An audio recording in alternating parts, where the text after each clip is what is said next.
We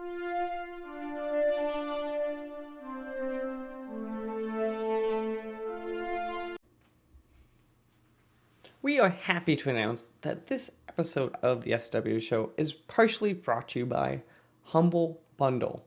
Well, not really. We are part of the Humble Bundle referral program, and we just wanted to say that if you like really cheap games and maybe helping charity pending the Humble thing going on, all you have to do is go to humblebundle.com/partner equals SWW.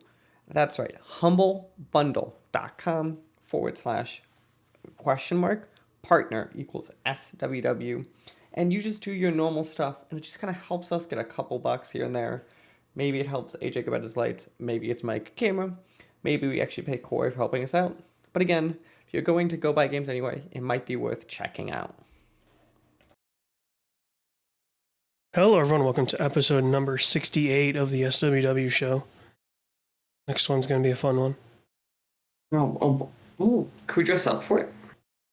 I mean, you can. They won't be able to see you, but... I'm trying to think what I'm trying to think like what we could do, like be like one of those where like it's a pro because it's like an SNL style joke, but like you totally what it's about. Like what's the like naive version of that outfit?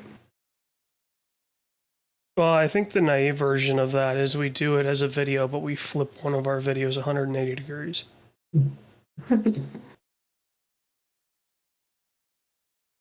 But we can think about that later. Let's start off by what we have played. And you've got on here Xbox streaming. Now, is this their full-on cloud? Yeah, so I picked up a tablet. So with that, you got Game Pass for a month. So I said screw it, and I just kind of did it. And I downloaded the Xbox app without even thinking about it. And started going through it, and I started messing with the like streaming in the games onto the app. Nice. I was surprisingly impressed. I did Grounded for a bit, and then just kind of messed with a few other games. Like legitimately, besides you probably need a control hooked up for obvious reasons. It actually functions really, really well. I think I was surprised, especially for being Wi-Fi, for games that like decently required some level of movement or fast pacing, that I didn't actually have problems. Interesting. Like there's a world where I was able to have a good control install this thing. You could totally just pop it on your desk and like use it. That's what I mean. Stadia was obviously going for that, right? Like, the problem with Stadia was, in order to play with a controller, you needed a Stadia controller because it needed to be hooked up Wi-Fi instead of Bluetooth. Which I think at least would be any controller. So in a way, the Stadia way of the controller is directly communicating to the server, not to your phone or your tablet. And then that's also communicating. I think could help some of the latency. Stadia was cool, and I saw Stadia because I saw it as the GC was announced. It was a neat idea, and I was surprised how well it functioned. But the problem was, like, there was the economics behind it and how much they spent. Like, that was the problem. Well, it was like, hey, you need to subscribe to this, and then you have to buy the games. Right, and it's realistic because think of the billions they put into that back end, especially if you even go 5 years ago, how much different cloud technology was. Yeah. But, well, it's good to hear that their streaming option is doable. And it's still beta. It's still considered beta. It's not like considered like one of those like it's out fully type products. Yeah. So again, I think it's interesting. Now, to be fair, I have decent internet, so there's always that asterisk thrown in there. But yeah. And this isn't a thing where you just need Game Pass, right? It's not. Yeah, I don't know what version it gave me. I just know I have PC Game Pass for the month. I don't know the technical what I have. But it's not like PlayStation where you need a PS5. No. I only have an Xbox One, and I don't even think it's plugged in. Like I don't have any Series Xbox. Okay. So yeah, 100%. It's. Does it tell me about Game Pass? Game Pass. I got no clue. I think it's Game just Pass, I think. Game Pass is Game Pass now. It's not like Yeah. So then if you have Xbox Game Pass, go check it out for PC. well, I think it's It says specifically here- PC Game Pass. It's not. Yeah. I think there's still like the ultimate tier for the consoles, but I think PC Game Pass is just everything. So go check it out. It says here you have KSP. That's not Insane Clown Posse. So what is that? No, it's just Kerbal. Oh, Kerbal Space Program. Yeah, went back to Kerbal 1 after Kerbal 2 died, so Because or is on its way now, I should say. they're killing the Kerbal 2 team, but my understanding was they're not killing Kerbal 2. Is that correct? That's partially correct. They will kill KSP2. Or support for it, I should say. And most people weren't even interacting with 2. Like, if you look at the Steam charts, Kerbal 1 was like 50,000 concurrents. And KSP2 would be like 5,000. I don't know if Kerbal ever got to 50, but it was like a magnitude of 10. And it was... you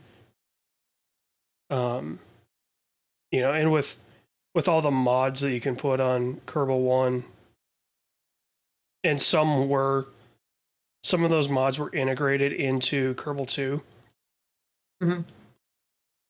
So you wouldn't need them. They would just already be there, but it's also like, dude, people have Kerbal 1, and if, like me, you bought Kerbal 1 when it was in like ultra beta, it was like $6.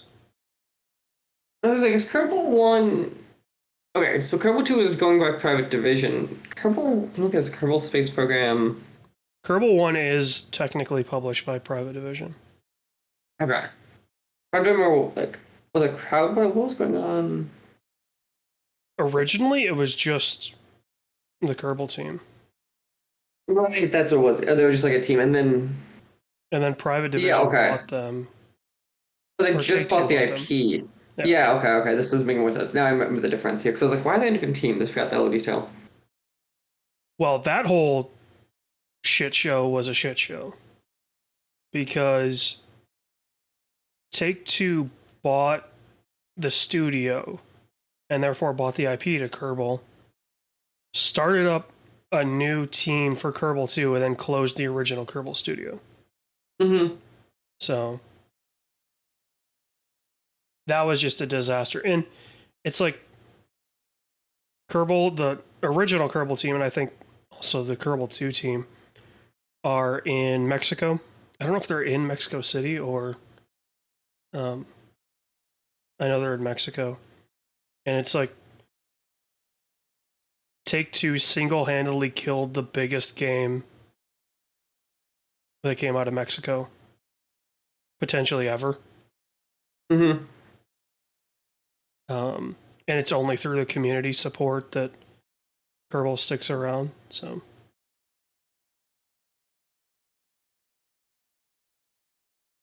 whoever buys that IP from the Private Division sale, I hope does something with it. Right, I hope they don't just sit on it. So yeah. Oh, me too. Otherwise, other thing, Hades 2, I finally beat... Which is 2 worlds. So the first world, like the going to hell world, I in theory beat the loop once. So I'm kind of going through that some more. I'm getting to the point now in Hades 2 where I'm pretty sure until you get to like the super hard content unlock, I'm starting to the point fast where it's harder and harder to get new stuff. so I might switch to something else sooner or later. Just until more content comes out. I know they're working on a patch for later this summer, but that's kind of what I'm working on there. Kind of what we played. For what we've seen, uh, let's start with again for you an acronym KPA. Well, I wasn't about to type out a 8-word title. It's the new Planet of the Apes movie. Kingdom of the Planet of the Apes. What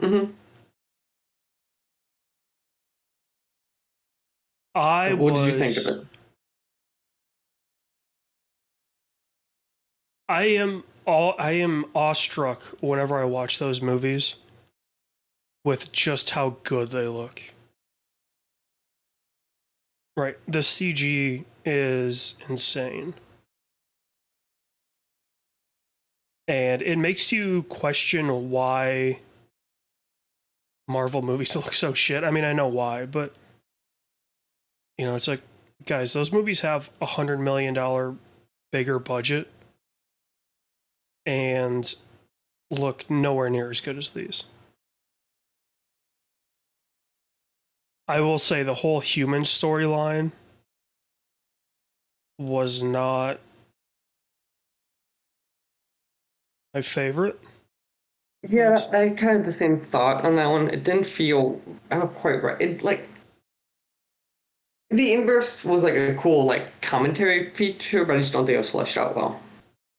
Yeah, I mean, in the original trilogy, humans, especially towards the end, like they were seen as a lesser. Whereas in this, it's like some of them are equals, some of them are lesser.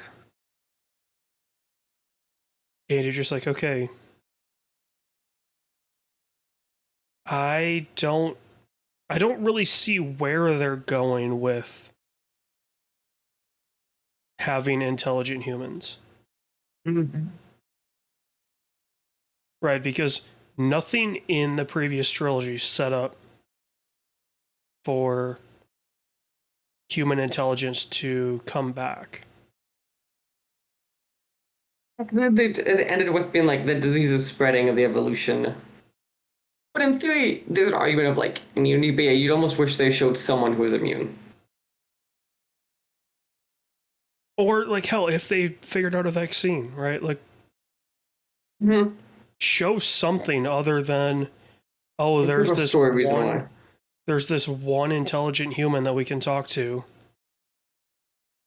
and you think that's it, and they kind of play it as if that's it, until no, all of a sudden she stumbles on like a, you know, an old NSA plant, and there's people in there, and then they get the satellites working, and like, oh, there's a bunch of people all over. So you're like, I thought the whole point of war was the virus is taking over.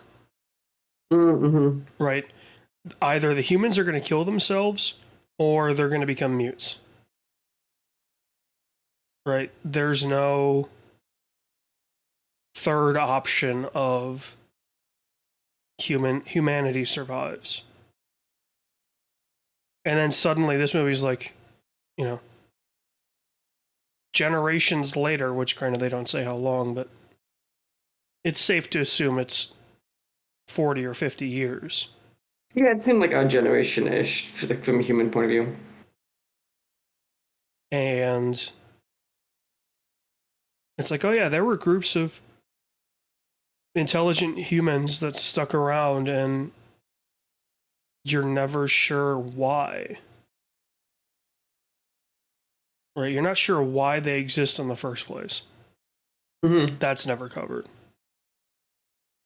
And then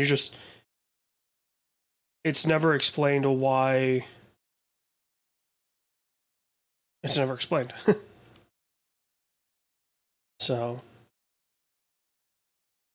it looks amazing. It continues those amazing visuals.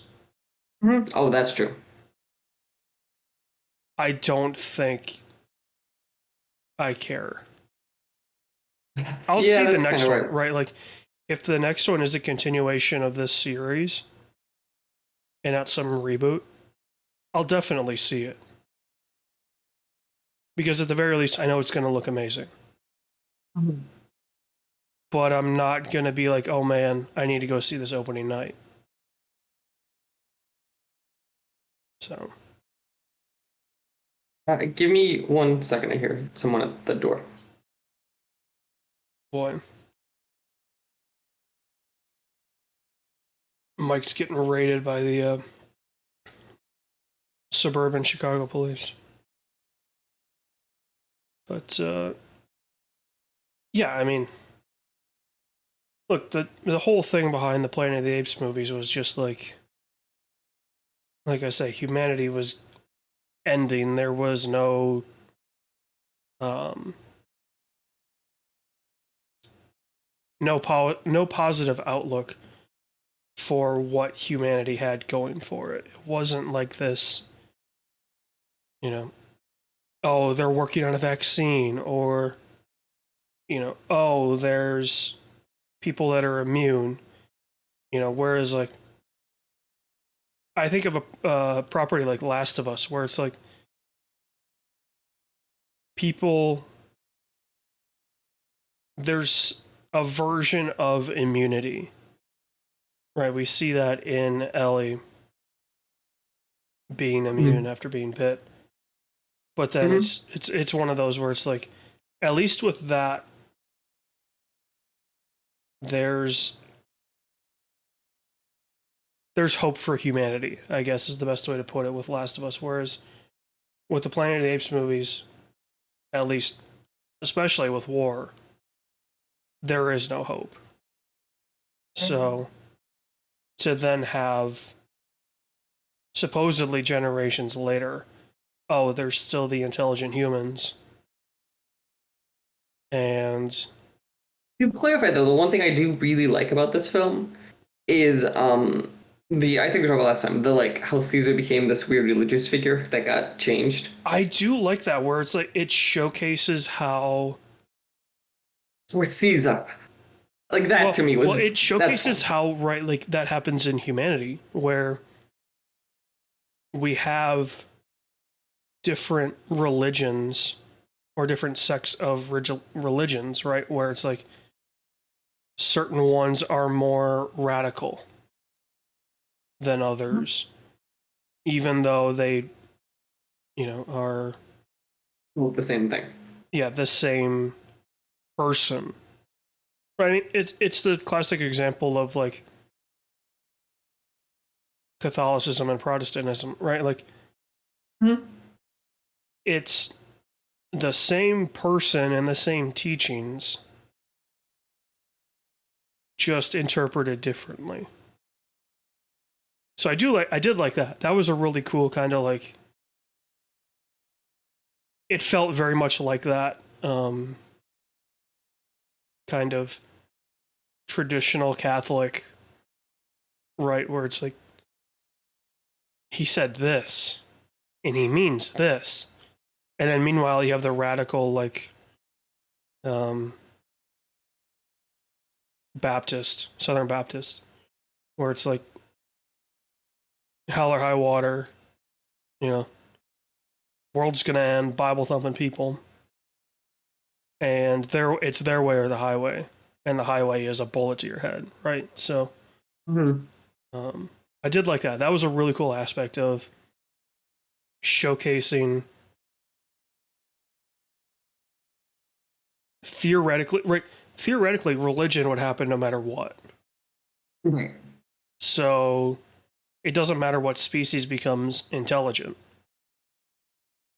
What we as humans perceive as religion would exist in theory.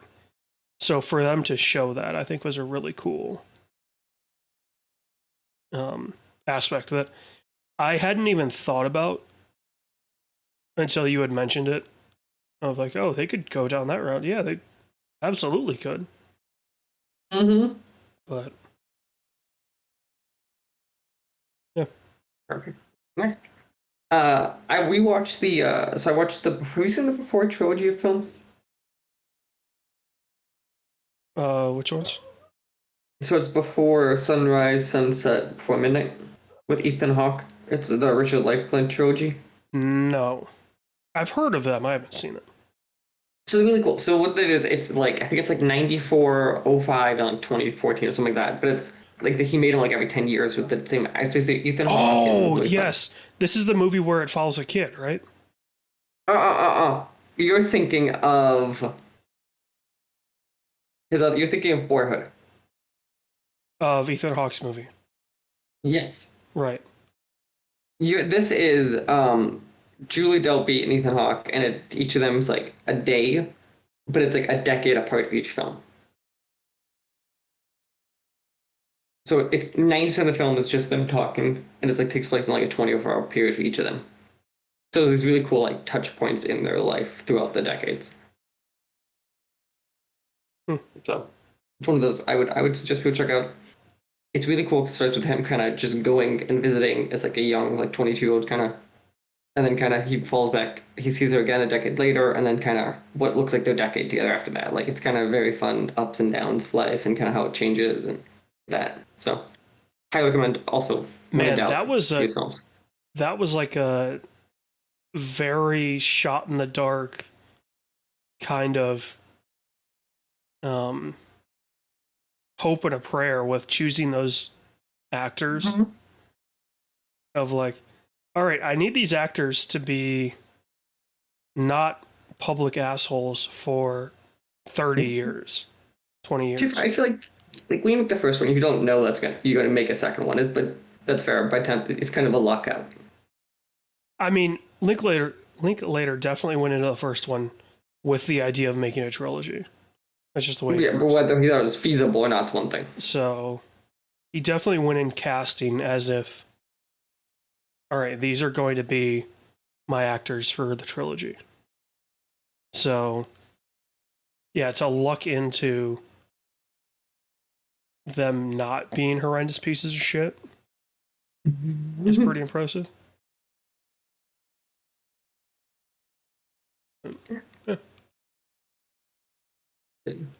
Jumping back to your end, it looks like, does that say Tokyo Vice season 1? Yeah, I finished season 1.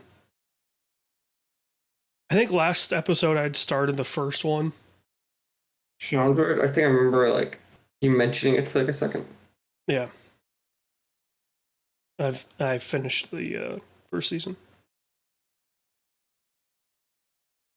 It's good. It's got some weird spots where it's based on a book by the same name. Mm. And the author of the book is an executive producer on the show, which, by the way, this show has like 13 executive producers. The opening credits are like 90% executive producers. But there's some times in later episodes where the main character is played by Ansel Elgort from Baby Driver.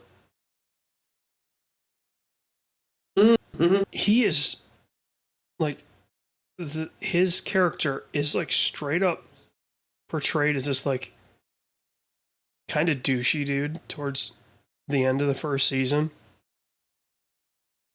where it's like, you know, oh, he's the cool American working for the newspaper in Japan. He's got his nice suit and his stylish shades, and he's just chain smoking like a motherfucker. And he's just got this swagger about him, and it's like, nah, dude, like, it definitely wasn't that. No matter how much you want to think it was like that, it definitely wasn't that. Right, this is the late 90s in Japan. You were still, like, kind of a second-rate citizen. Mm-hmm, mm-hmm. So, but otherwise, it's really good. I mean, it very much feels like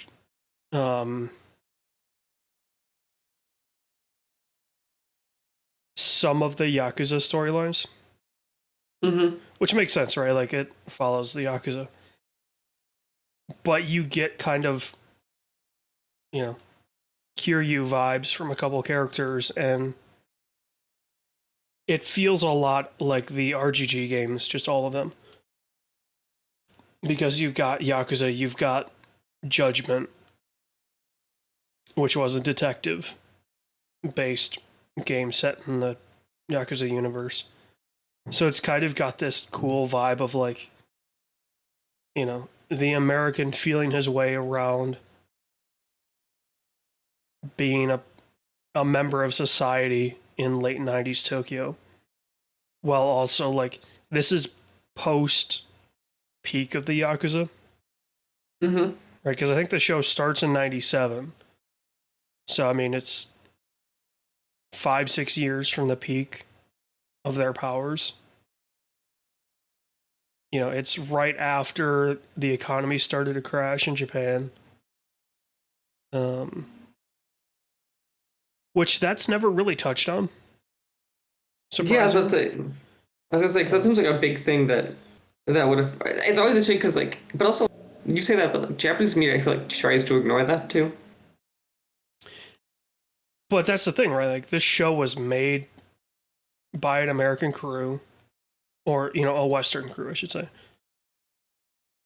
based on a book written by a Westerner. Mm-hmm. So there's no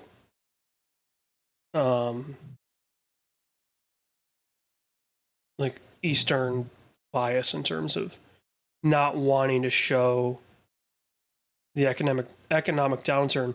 Really, the only thing they touch on it is these shady lenders, but it's like that happened all the time. Mm-hmm. So, and then they're going out to, you know, either hostess bars or clubs, and it's still like 20. It's like $10 for a beer at the club. So I think 2 was 2,000 yen, so that would be $20 roughly. So it's like $20 for 2 beers in 98 or 99. Depending where we go, we'd be like, what's going on? Feasible, I guess. But also,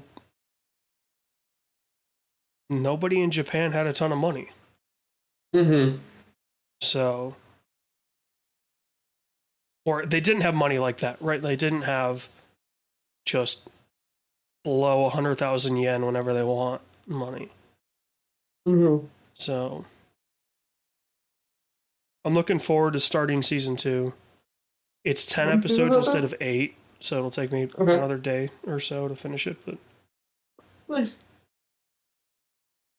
Okay, next time. Do we want to jump into the other thing I watched? I am curious about this. So I watched. The reason that we watched before, so we watched Hitman first. You don't know that's the movie came on Netflix recently. That's also the Linklater film, where Glenn Powell basically becomes a hitman on accident, and it turns into this weird love film / like trying to survive that life. We both watched movies with Glenn Powell in it. Yeah. I was just like, I was decently torn on the end of the day quality on this. I think it's very fun. I think the set and kind of like the story structure is really cool. They do some really cool makeup work where he like gets disguised and stuff. Does it just have the problem of this is a movie that was from the start made for Netflix? No, maybe. I don't actually know if I can see this on like a. This would definitely be like a weird, not giant hit for sure. It's definitely not like one of the high budget. Well, but you know what I mean, of like movies that are from the start made for Netflix specifically just have a certain feel about them where it's like they've got kind of a budget, so they're not fully indie movies, but they kind of skimp in certain places, which is acceptable when they know it's going to be only on TVs. Whereas, some of the movies that Netflix has bought post them being produced, right? They buy them at film festivals or something like that. Mm-hmm. Those movies look better, or of a higher quality, I should say. I also think one of the ones like I want to talk about like pacing of this being kind of weird is there's this weird section of, as you can imagine, he went from being like a pure good guy into this more questionable kind of back and forth. And I think that Diggs is really weird because he's also, I think, as much as I think he's a really good lead actor, he's hard to believe as like turning into this morally gray to slash bad person. Because like it doesn't actually feel like he changes also. Like it's one of those I think we will look back in this film years later and go, there's a lot of fun moments. In the same way I think there's other films we kind of say that about versus like they're good films to remember.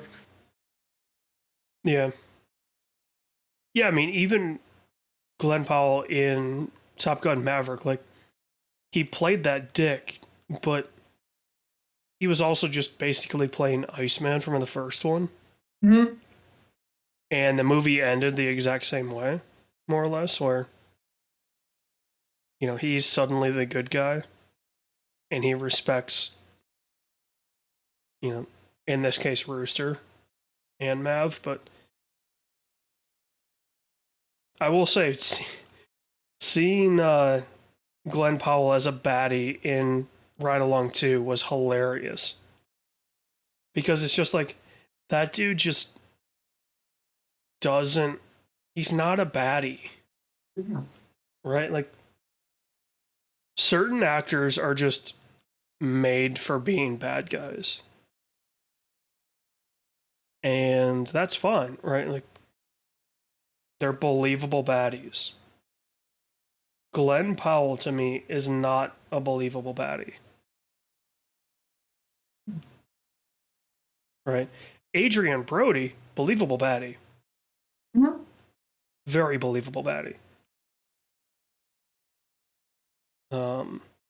Philip Seymour Hoffman, rest his soul, very believable baddie.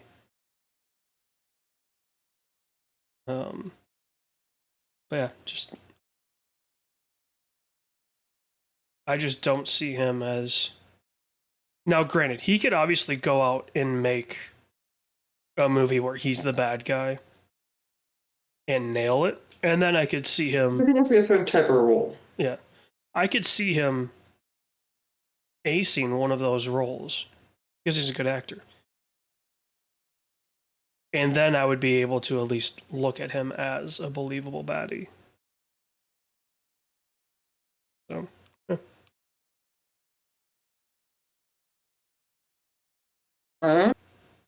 Anything else? It says you also watch Safe House.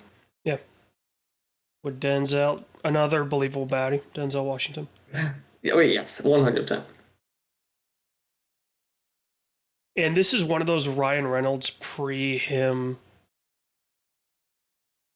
becoming just the same person in every movie. He doesn't act anymore. He just shows up. Yeah. Which like I'm fine with the points, but I'm not gonna. He just shows up. It's like, okay, if he's in a movie, you know exactly what role he's going to play. And you're either going to like it or you're not. There's no convincing you otherwise. But he does a pretty good job in this. So. Do you have anything big coming up for you for fourth? Kind of been down there. I am going to float down a river. Yeah, that's always a good time. Do you have a floating cooler or? Does a bear shit in the woods? So what are you doing? Are you doing like one of those places where you like give you a tube, or are you just floating down, like just getting a boat out, floating down? Yeah, I don't know how many people exactly are going, but it's usually most of our my parents' cul-de-sac goes, which is 4, 8, 9, 10, 11, 12, 13, 14, 15, 16. It could potentially be about 20. Mhm. And then yeah, we just have a good time. It's usually like 3 hours. Okay, it's just one of those. Yeah. Yes. I'm going to Boston, so that was kind of that note. Was heading out that way. We'll see. We'll see what it's like. Fourth of July. It feels like one of those good Fourth of July cities. So I don't know. I feel like Philadelphia would be better for 4th of July, but that's true, but I think either would probably work fine. I did joke saying, "Can I get tea and just throw it off the harbor?" But apparently, you can't do that. It has to be like a sanctioned event or something. So we shall see there. There's shockingly almost no news this month because it's the summer. The big one in the films I want to talk about was that Sony acquired Alamo Drafthouse, which the big thing is it's now the first like the first studios with a theater again since that Supreme Court ruling that they could do that took effect. So I don't know if you kind of thoughts of that. I find it interesting because obviously Alamo Drafthouse, I don't know if you've been on, I think really cool. I think generally speaking, people really like them. But them being owned by Sony is a very interesting thing. And I'm also curious since Sony's always been one of the worst box office performers of the big ones, if this is them also trying to like better stake their grounds. no, this is just Sony diversifying. So Do you think it's good for them? How do you feel about that? I really have no opinion of this because this is just inevitable, right? We're inevitably going to get back to that top-down model, and especially if you're going to go to a cinema, right? Like because Netflix and Hulu and HBO and Prime are so big, the box office is going to disappear. I mean, shit, Bike Riders is going to be on VOD 2 weeks after it was released in theaters. It is, but yeah, it's still shockingly fast. So, you know, VOD movies showing up on VOD less than a month after they've been out just incentivizes people to stay home. Right? Like studios bitch and moan about the death of the box office, but they are killing it themselves. So, I really don't have anything. I mean, obviously I hate to see this happen because that vertical integration is not a good thing. Wait, at least this one to me, at least what they're saying is they're not going to give Sony stuff favorable treatment. So I'll be curious if that stays that way. Well, that's what I mean If by that's true, this is just Sony diversifying, right? Like right?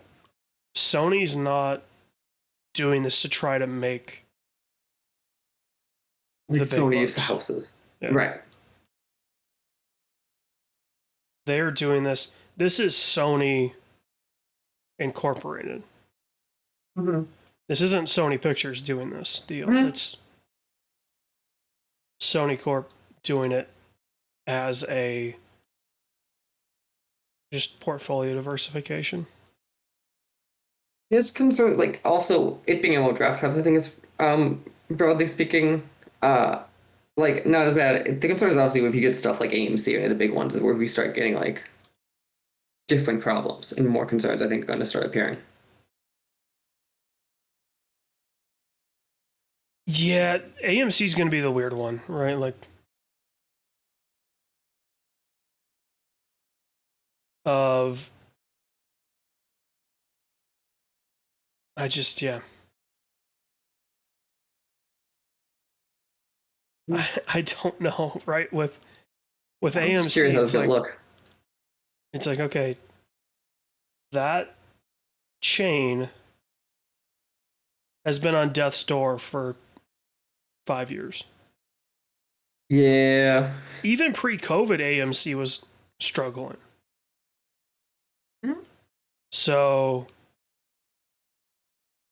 obviously the meme Probably, stock. ironically, might have helped it because they got all of the cheap debt and the meme stickers. Yeah.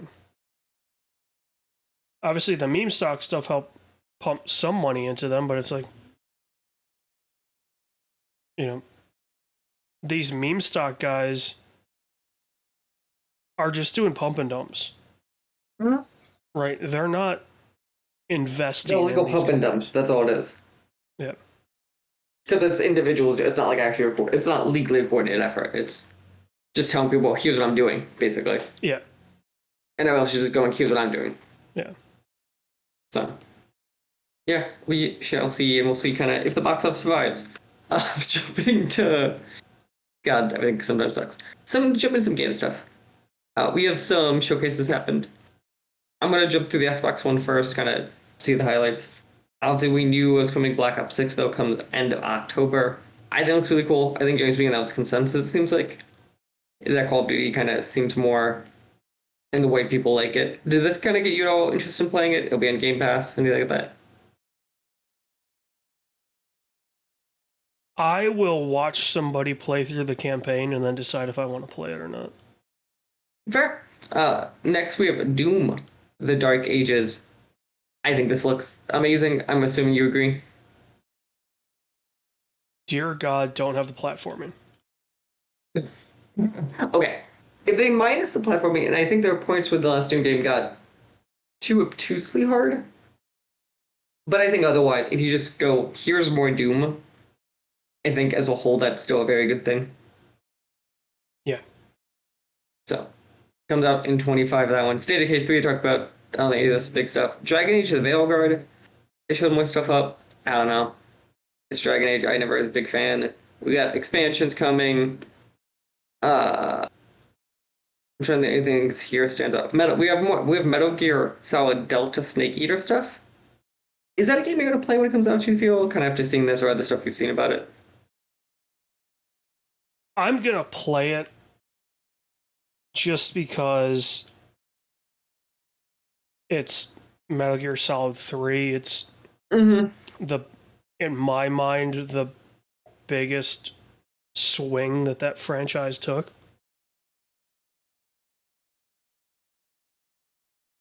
Especially coming off of 2. Mm-hmm. It did a lot of cool ideas, but it's a lot of ideas. Yeah. And then we have Perfect Dark. I think it's kind of the other, like one of the big things there. And then Fable we have coming out next year. Flight Sim, but I don't think that's a you thing. Flight Sim? I guess did you play? You played that Flight Sim, good check, right? Yeah, the 2020.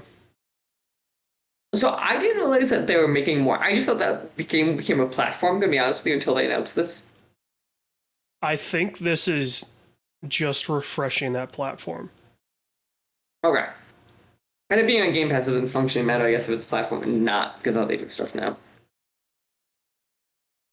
From what I could tell in the announcement video, it doesn't seem like it's that different from 2020. It's just got like more career style stuff. It's, they might have some more or some different planes included in the base game. So. And then lastly, they announced Gears of War E-Day, which is a prequel Gears of War, but still a main game, I guess, for it. So here's the question, though. Do you think there is any of these games they announced that will actually be Xbox exclusive when they launch? Like, we don't have dates, like, because like Doom, even like Gears, I question at this point, like, did you think they actually, like, because they didn't announce platforms for basically anything new. So I don't know, kind of your thoughts of like, do you think this is like any of these we're going to start seeing still being Xbox when it comes to the first, especially the first party stuff? I mean, Gears you expect, right, to be at least exclusive. That's the only one I could see. Right, that's the one I can see that's starting because like Doom, they already announced is coming straight to PlayStation.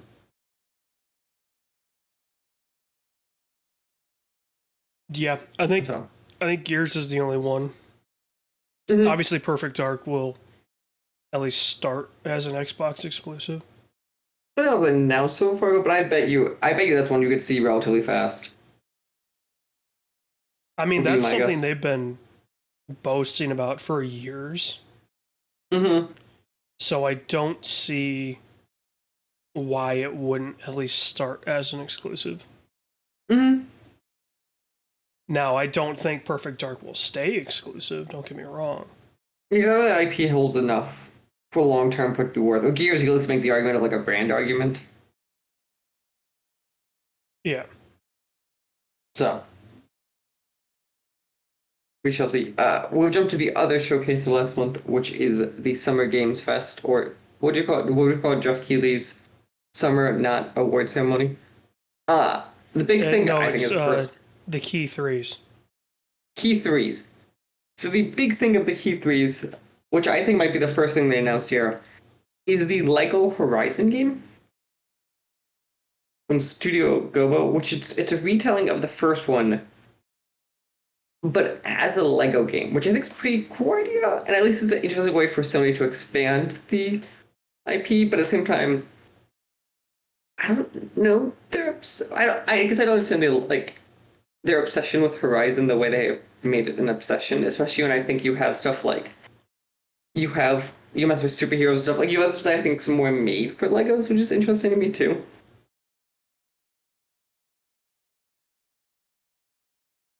Yeah, yeah. The other thing though too, so I'm curious your thoughts is it possible they're doing stuff because so this game is also coming to Nintendo Switch. Are they doing this so that way they could like start introducing younger people to the brand to keep it relevant? Is my other thought. 1,000%. Because this way you saw the kid, and now as they grow, the sequels grow with them in theory. Yeah. Civ 7 they announced coming next year. I don't think that's a big shock to people. Anything else that like really stood out? I, this was an interesting one. I guess the Delta Force Black Hawk Down. Did you kind of see this or any thoughts on that one?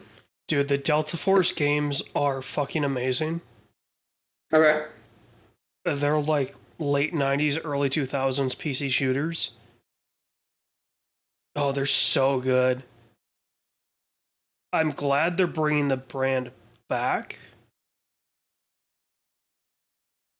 I am very tentative, though, on making a game based on Black Hawk Down. Mm-hmm. I guess some of those reservations have been lifted with the. I don't think it's been a success, but 6 Days in Fallujah. Mm-hmm. Right?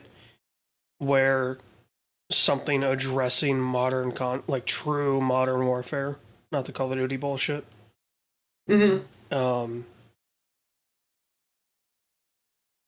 Also, I don't know how you make a game based on an event that took a day.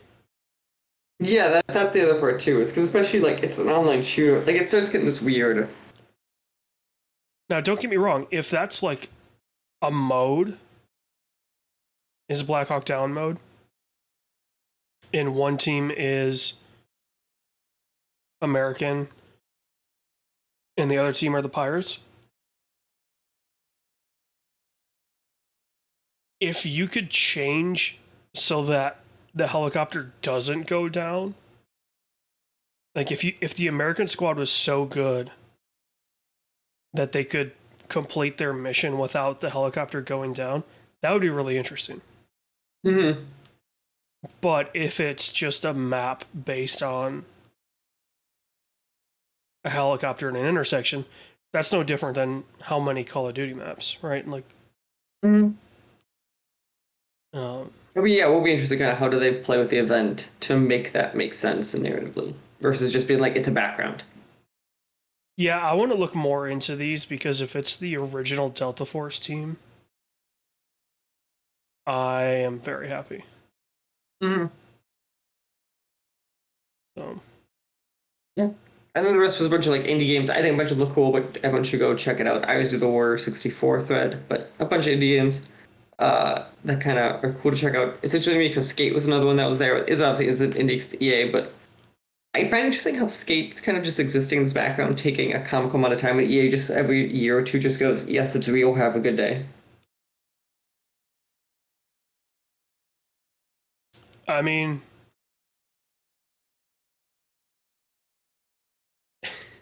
it's weird to call Skate an indie game because, like you said, it's owned by EA.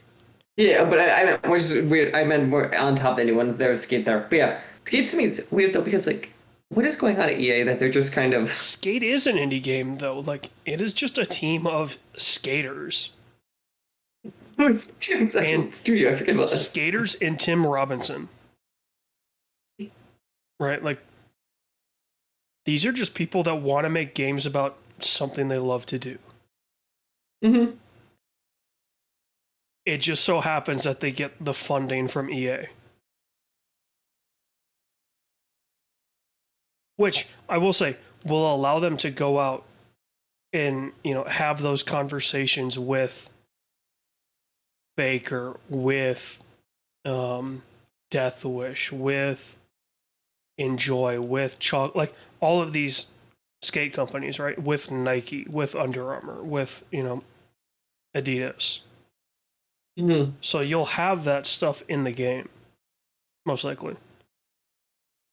And honestly, if that's the only microtransaction is outfit stuff, I have no problem with that. Right? Like I have no problem if all I'm going to have to pay for is outfits and it's specific things, right? Like Mm-hmm. I don't want to have to buy a skin pack because I like the shoes. I want to be able to just buy the shoes. So No, that is very fair. Jumping into the final big news thing, I'd say before we get to the layoffs of the month. Larry Erb, very famously of Xbox, announced he is becoming Unity Communications lead. Which obviously Unity has been a brand that's had some problems recently, so I think it's a very interesting pick, and I do find it interesting how he's going from Xbox to Unity, and I'll be curious if he's able to like turn that around. Because obviously, like as much as Xbox had problems those years, it's hard to argue he wasn't successful at his job at Xbox, and especially very good at maintaining that brand. here's a half serious, half joking question. Mm-hmm. Was this just an open position that they didn't have ever filled? You wonder if they really. I think they made a new one for him, like a new type of this. Right, like because if you look at Unity's communications in the past 5 years, they've just been super corporate. Like they have not had any. It doesn't feel like they had a director of comms go in and like try and zhuzh it up and make it sound human. Mm-hmm. Right? It sounded like lawyers wrote that shit. Even their apologies.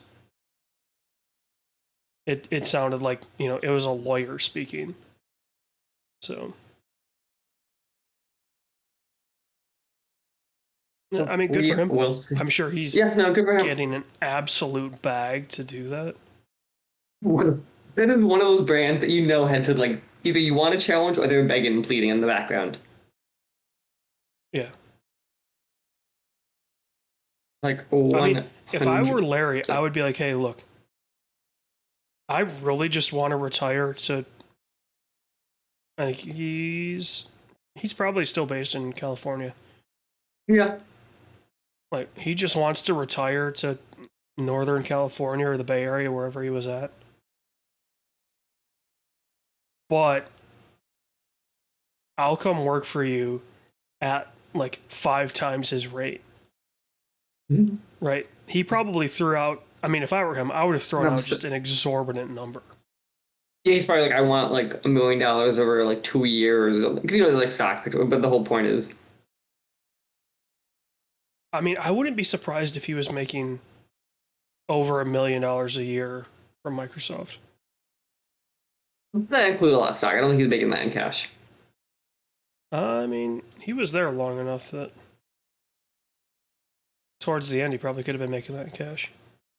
Maybe. Microsoft, I just know, is a very stock heavy company also, just because of that. They can be.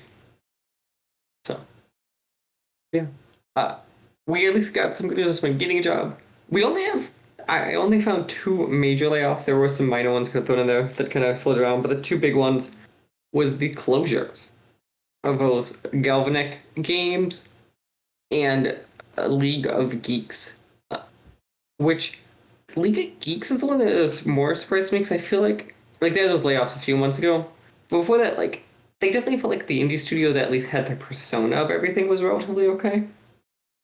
And it's very interesting because obviously their CEO and stuff was like a very vocal person. So I do find that interesting I'm curious how much some of this stuff changed, of like you're seeing studios out there that like seemed okay now having massive, massive problems. But Yeah, the other good news that we talked about, we might be towards the bottom of the layoffs, considering it is slowing down. maybe. So we shall see. Let's jump into what the hell is coming out this year. We have July 17th, TMNT's Splintered Fate. July Only 19th. one game. Well, okay, I take that back. To 4 games on this list matter. Okay. EA Sports College Football 25, which is one of those games, July 19th. Frostpunk 2, July 25th. Star Wars Bounty Hunters, August 1st. SteamWorld Heist, August 8th. Star Wars Outlaws, another one of those, August 30th. So to be fair, this should count also. Diablo 4 Vessel of Hatred. I mean, it's a DLC, so it's not. That's sure. Or sorry, it's an expansion pack. Black Ops 6 on the 25th October, and then on November 15th, AC Shadows. Any of these stand out to you? Obviously, I'm excited for SteamWorld. I think Call of Duty will be good. Diablo, Other than the 4, I mean, I will give the market credit. The big 4 on this list have at least a month. Yeah. So, save for COD and AC, it's 2 weeks or 3 weeks. Mm-hmm. But still, there's time. It's not like. And there's other like small stuff in between, obviously, but like the real big stuff we look at this fall, like it really isn't a ton of big stuff. Yeah, as of now. I mean, the rumor is that MGS Delta is coming out this year. Mm-hmm. At this point, I would say it's not happening. I would love to see it happen, but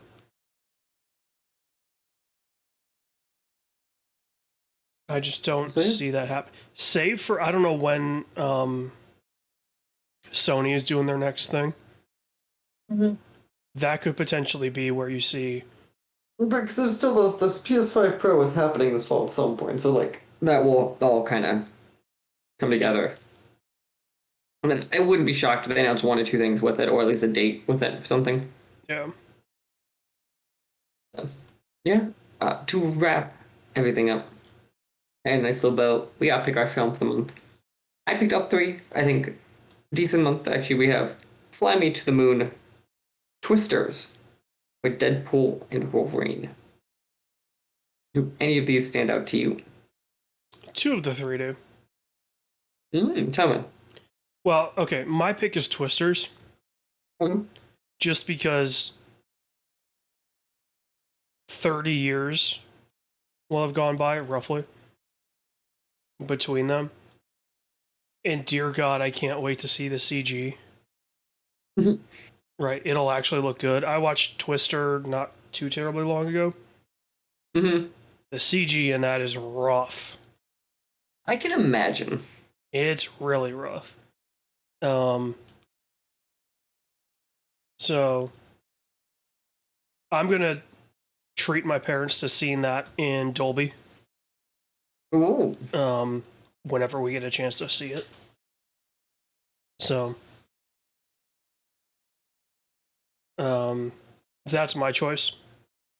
Only because Deadpool and Wolverine just feels like if we did a movie club on that, I would be kind of lost if it's going the way that it looks, where it's going to incorporate current MCU stuff, because it's like, dude, the last MCU movie I saw was the second of the Avengers movies, or you know what I mean, the Endgame or No, Infinity War, whatever. We saw Love and Thunder. That's right. That should tell you everything to know. Is both of those dropped your mind? Well, I remember having seen Love and Thunder, but it just didn't feel connected. So I think that's probably why I didn't remember it as kind of an MCU thing. So unless Ant-Man and the Wasp came out after Endgame, I don't think so. or whatever the second of that duopoly was. No, that's all after. That is after. Oh, Ant-Man and the Wasp. No, Wasp was between them. That was between.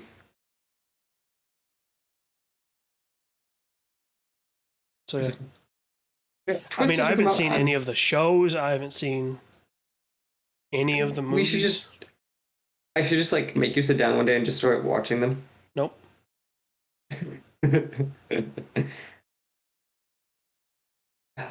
Yeah, the film Will Be Twisters comes out July 19th, starring Glenn Powell and Daisy Edgar Jones.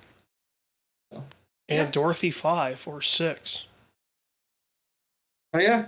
I forget what the number was on the one. So we shall see how that is. I will be very curious if it's going to actually be good or not. Have you seen... I don't think it was actually part of a viral marketing campaign, but months ago, there was somebody in a red late 90s Dodge Ram with a Dorothy in the back. No, I did not. Like they had recreated a Dorothy. That's kind of amazing. And somebody was just in traffic, and it's, you know, it's like a TikTok or something like that. And yeah, they're just like, I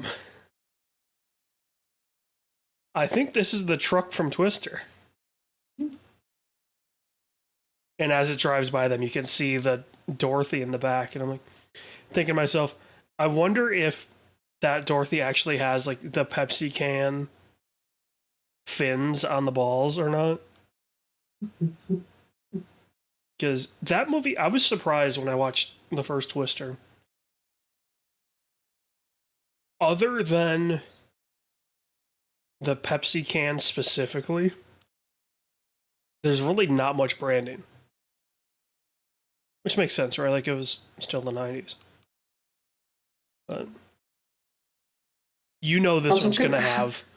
How was Twister and Jurassic Park written by the same person?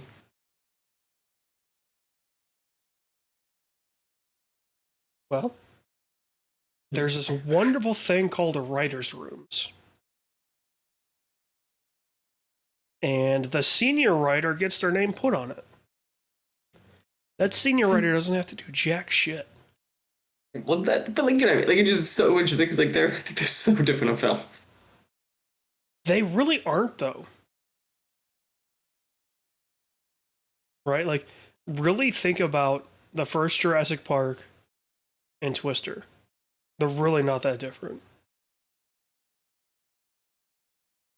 That's fair. I guess in Jurassic Park, it's kind of aged probably better as part of it. The CG is better in Jurassic Park. I also get the props for like inventing some stuff too, or like popularizing kind of all that stuff. So yeah. That probably does help it a good chunk. Kind of be remembered cleaner. Yeah, but that will do it this month. We will be walking out into July of 2024. The year will be halfway over. We are still alive. Oh, For yes. now. Yeah, for now, there's always the asterisk for now. At this point, I wouldn't mind an asteroid. But, does the asteroid bring us? Can at least be asteroid like brings us something? No. I mean, the sweet Use the release of asteroid. death, but Yeah, to me, like aliens sound more fun. You want at least like a fun way to do this. no, I just want to be able to walk out of my place, watch this bitch as it's coming in, and just watch it the whole way. It's like what, like a slow, satisfying one. Like you see it coming to you. Like it's far enough away where like you see the bomb type like explosion heading your way. And then I can just blast creeds higher. Gonna take me higher. Yeah. That sounds like it could be a good time. I'm just saying. That would be I a don't good way to understand go. the problem. That'd be a pretty good way. Maybe next time. That's how this all ends. That's how all of this ends. Yep. Yeah. So we will start penciling that in. We don't know the date yet, but we will take notes and make sure that is utilized to its best. If we ever get to episode 800, that's what happens at episode 800. You heard it here now. Can we sign that as like a contract? Do the mental arithmetic for us to reach 800. And then, sure, if you want to sign a contract, I feel like I'll take it. Perfect. Well, we will see all of you then. Hopefully next time. goodbye. The SWW Show and all of its affiliate podcasts are podcasted by me, Mike Maroney, and AJ Losi, sometimes by our contributors, including Corey King. You can follow the SWW Show on social media at the SWW Show, or sooner or later you go to patreon.com/SWW to help us out. Thank you. We hope you enjoy the rest of your day.